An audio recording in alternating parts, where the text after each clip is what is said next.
তো তোমরা অনেকেই যারা যারা এই পথমেকার এই চ্যানেলটাকে ফলো করো তারা প্রত্যেকেই জানে এখানে স্ট্র্যাটেজি ভিডিও বা বিভিন্ন রকম ভিডিও আমি এখানে আপলোড করে থাকি। তো আজকে থেকে এখানে তোমাদের ডেইলি কারেন্ট অ্যাফেয়ার্সের তো ভিডিও কিন্তু আপলোড হবে। তো খুব কম টাইমের মধ্যে আমি কারেন্ট অ্যাফেয়ার্সের কিছু প্রশ্ন জোগাড় করে 4-5টা মতো প্রশ্ন বা ইম্পর্টেন্ট কিছু প্রশ্ন আমি জোগাড় করে ভিডিওটা করতে চলেছি। তোমরা অবশ্যই ভিডিওটা দেখো। তো যদি চ্যানেলে নতুন হয়ে থাকো চ্যানেলটাকে অবশ্যই সাবস্ক্রাইব করে দিও, আর ভিডিও ভালো লাগলে অবশ্যই এটা লাইক করো। তো এটা আমার ফার্স্ট এক্সপিরিয়েন্স কারেন্ট অ্যাফেয়ার্স নিয়ে, ঠিক আছে। তো এর আগে কখনো কারেন্ট অ্যাফেয়ার্স রিলেটেড কোনো ভিডিও সেভাবে বানাইনি এভাবে। তো তোমরা দেখো, যদি ভালো লাগে অবশ্যই কিন্তু একটা লাইক করো আর কমেন্ট করো পাশাপাশি যে তোমাদের এরপরে এরকম ভিডিও চাই কিনা। যদি চাও তাহলে অবশ্যই কিন্তু আমি এরকম এই কারেন্ট অ্যাফেয়ার্সের যে ভিডিও এটা কিন্তু কন্টিনিউ করতে থাকবো। তো চলো আমার মোবাইল স্ক্রিনে যাই, গিয়ে আমাদের এই ক্লাসটা শুরু করি। তো চলো শুরু করা যাক।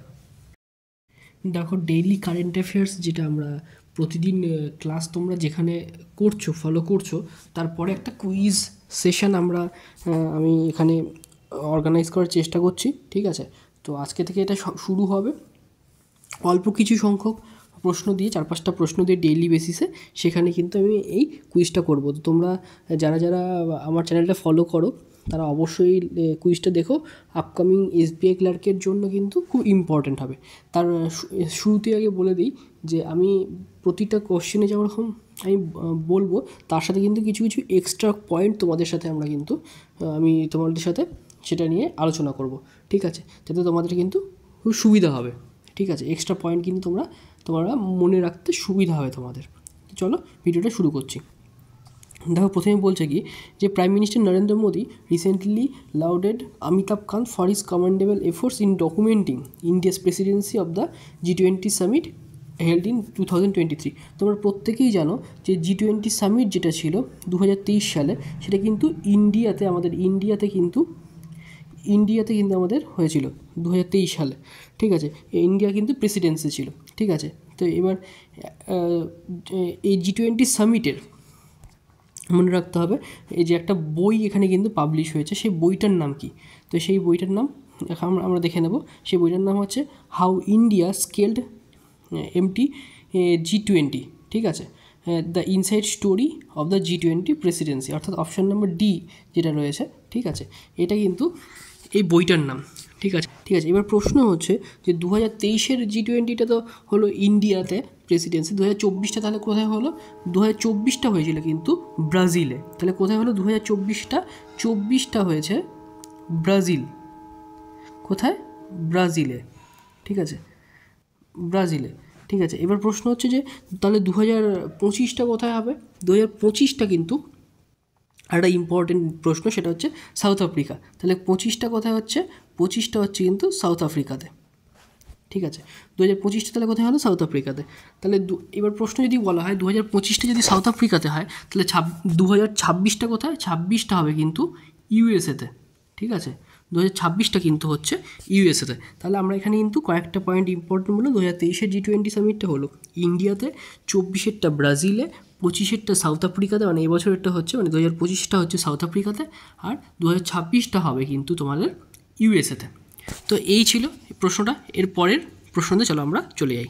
তো তার পরের প্রশ্নতে কী বলছে? তার পরের প্রশ্নতে বলছে যে the Indian government recently in 2025 released draft guidelines titled E-commerce Principles and Guidelines for Self-Governance to enhance the transparency and consumer protection in digital shopping. Which organization prepared these guidelines? দেখো, সবথেকে বড় বিষয়টা কি তোমাদেরকে এই জিনিসটা মাথায় রাখতে হবে যে আমাদের যখন কোনো তোমার রিপোর্ট রিলিজ করছে, ঠিক আছে, সবথেকে রিপোর্ট রিলিজ করছে, ঠিক আছে, যখন এরকম কোনো র্যাঙ্ক রিলিজ হবে, ঠিক আছে, সবথেকে প্রথমে যেটা মনে রাখতে হবে যে এটা কারা রিলিজ করছে। প্রথম কথা, 1 নাম্বার যে কে রিলিজ করছে সেটা, মানে বা গাইডলাইন্স কে প্রিপেয়ার করছে, এটা কিন্তু একটা ইম্পর্টেন্ট প্রশ্ন, ঠিক আছে। তারপরে যেটা মনে রাখবে সেই গাইডলাইন্সটার টাইটেলটা কী, ঠিক আছে, আমি শুধুমাত্র কিন্তু এই কারেন্ট অ্যাফেয়ার্স যে এই ক্লাসটা নিতে চলেছি, ঠিক আছে, বা এই ক্লাসগুলো তোমাদেরকে দিচ্ছি ভিডিওগুলো, এখানে শুধুমাত্র কিন্তু তুমি কিছু ইম্পর্টেন্ট প্রশ্ন নিয়ে কিন্তু এখানে ডিসকাস করবো না, এখানে ডিসকাস করবো যে তোমাদেরকে কীভাবে পড়তে হবে সেটাও কিন্তু তোমাদেরকে জানতে হবে, ঠিক আছে। তো এটা কিন্তু খুবই গুরুত্বপূর্ণ একটা ক্লাস হতে চলেছে। তো এরপরে যেটা বলছি, তো তবে কী বললাম যে এই গাইডলাইন্সটা কারা প্রিপেয়ার করছে যেমন ইম্পর্টেন্ট, পাশাপাশি ইম্পর্টেন্ট যে তার টাইটেলটা কী। এখানে টাইটেলটা কী বলছে, টাইটেলটা কিন্তু ইম্পর্টেন্ট পড়তে হবে, যেটা e commerce principles and guidelines for self governance, ঠিক আছে। এই যে টাইটেলটা, এটা কিন্তু পরীক্ষায় একটা ইম্পর্টেন্ট প্রশ্ন হতে চলেছে।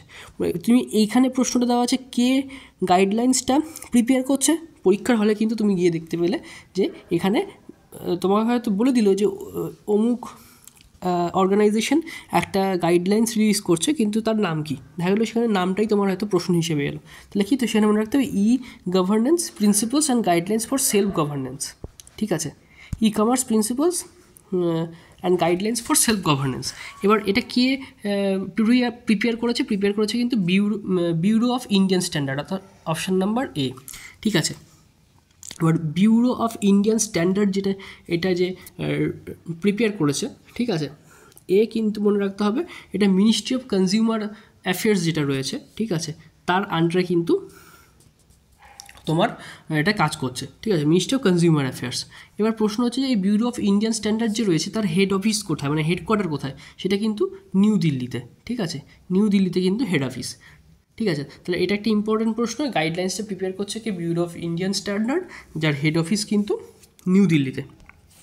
তারপরের প্রশ্নতে চলে যায়। আচ্ছা, এখানে রয়েছে নীতি আয়োগের কথা, তোমরা সবাই জানো, আগে যেটা প্ল্যানিং কমিশন ছিল সেটাই নীতি আয়োগে কনভার্ট হয়ে গেছে, ঠিক আছে, এটা একটা থিঙ্ক ট্যাঙ্ক ইন্ডিয়ার।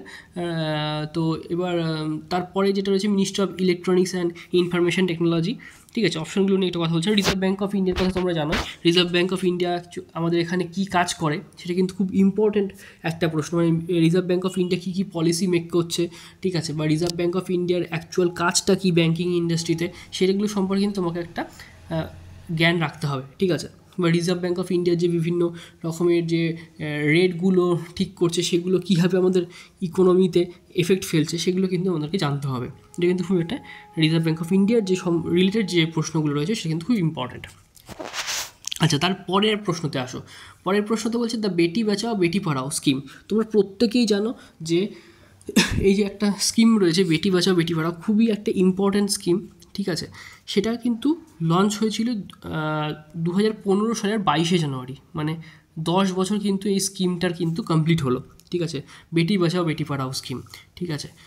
তো এইটা থেকে এখানে কিন্তু এই যে ডেটটার কথা বলছি 22শে জানুয়ারি 2015, এটা কিন্তু খুবই ইম্পর্ট্যান্ট একটা ডেট, কারণ এই স্কিম থেকে প্রতি বছর প্রতিটা এক্সামে কিন্তু দু একটা করে প্রশ্ন আছে, ঠিক আছে। যেখানে যে স্কিমগুলো 10 বছর বা স্কিমগুলো যেগুলো ভালো কাজ করছে যেগুলো, সেই স্কিম নিয়ে কিন্তু প্রতিবার প্রশ্ন থাকে। তো এখানে যেহেতু বেটি বাঁচাও বেটি পড়াও 10 বছর কমপ্লিট হয়েছে, সেই জন্য কিন্তু একটা ইম্পর্টেন্স কিন্তু থেকেই যাচ্ছে। বলছে in which city was this transformative initiative launched. এখানে তারা কি ট্রান্সফরমেটিভ লঞ্চ হয়েছে সেটা হচ্ছে কিন্তু তোমার কোথায় এটা লঞ্চ হয়েছিল, এটা লঞ্চ হয়েছিল পানিপথ হরিয়ানা। কোথায় লঞ্চ হয়েছে? পানিপথ হরিয়ানা, ঠিক আছে, পানিপথ হরিয়ানা। এবার কি প্রশ্নটা কি, পানিপথ হরিয়ানায় যে বেটি বাঁচাও বেটি পড়াও স্কিমটা যে লঞ্চ হয়েছিল, ঠিক আছে, তার মূল টার্গেট কী ছিল, কেন এটা লঞ্চ হলো সেটা তোমাদেরকে জানতে হবে। দেখো 2000 তুমি যদি 13-14 সাল এই সময়টাতে দেখা যায়, এই সময়টাতে চাইল্ড সেক্স রেশিও অর্থাৎ CSR, চাইল্ড সেক্স রেশিও অর্থাৎ CSR, ঠিক আছে, CSR যেটা থাকে সেটা কিন্তু খুব কম ছিল, ঠিক আছে। তখন সেই মুহূর্তে ছিল 918 গার্লস পার 1000 বয়েজ, ঠিক আছে, 918 পার 1000 বয়েজ, ঠিক আছে।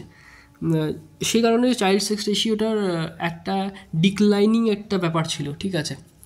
যদি গার্লসের দিক থেকে দেখা যায় তারা কিন্তু ধীরে ডিক্লাইন করছিল, তো সেটাকে ইনক্রিজ করার জন্য কিন্তু সেই সময় এই বেটি বাঁচাও বেটি পড়াও স্কিমটা কিন্তু লঞ্চ করা হয়, যার ফলে পরবর্তীতে কিন্তু এটা এই CSRটা কিন্তু চাইল্ড সেক্স রেশিওটা বাড়তে থাকে, ঠিক আছে।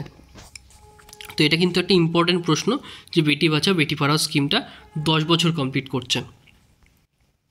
আচ্ছা, তারপর কি বলছে, according to brand finance IT services 2025 ranking, India has achieved the second position in global IT services brand value. এটা কিন্তু একটা মোস্ট ইম্পর্টেন্ট প্রশ্ন, এটা ধরে নাও SBI ক্লার্কে আসছে, ঠিক আছে। কি বলছে, according to the brand finance, তাহলে কি IT সার্ভিসেস 2025 র্যাঙ্কিং, ইন্ডিয়া কোন পজিশনে রয়েছে, সেকেন্ড পজিশনে। এটা কিন্তু খুব important. In global IT services brand value, IT সার্ভিসেসের যে ব্র্যান্ড ভ্যালু রয়েছে সেখানে ইন্ডিয়া কোন পজিশনে আছে, সেকেন্ড পজিশনে। এবার প্রশ্ন কি বলছে, প্রশ্ন বলছে what percentage of the total brand value does India contribute, তাহলে গ্লোবালি ইন্ডিয়া কত পার্সেন্টেজ ব্র্যান্ড ভ্যালু কন্ট্রিবিউট করছে, তো এখানে অ্যান্সার হবে 36%। আচ্ছা, এবার এটার রিলেটেড কিছু প্রশ্ন আমি করছি যেগুলো কিন্তু তোমাদেরকে মাথায় রাখতে হবে। এখানে বলা হচ্ছে যে ইন্ডিয়া সেকেন্ড পজিশনে র্যাঙ্ক করছে, তাহলে ফার্স্ট পজিশন থাকছে কিন্তু আমাদের US, তাহলে কি ফার্স্ট পজিশনকে US। এবার প্রশ্ন হচ্ছে যে যদি US ফার্স্ট পজিশনে থাকে তাহলে ইন্ডিয়া রয়েছে সেকেন্ড পজিশনে, আমরা এর আগেই পেলাম এখান থেকে। ইন্ডিয়া সেকেন্ড পজিশনে থাকাকালীন 36% কিন্তু কন্ট্রিবিউট করছে, তাহলে US কত পার্সেন্ট কন্ট্রিবিউট করছে, US কিন্তু 40% কন্ট্রিবিউট করছে।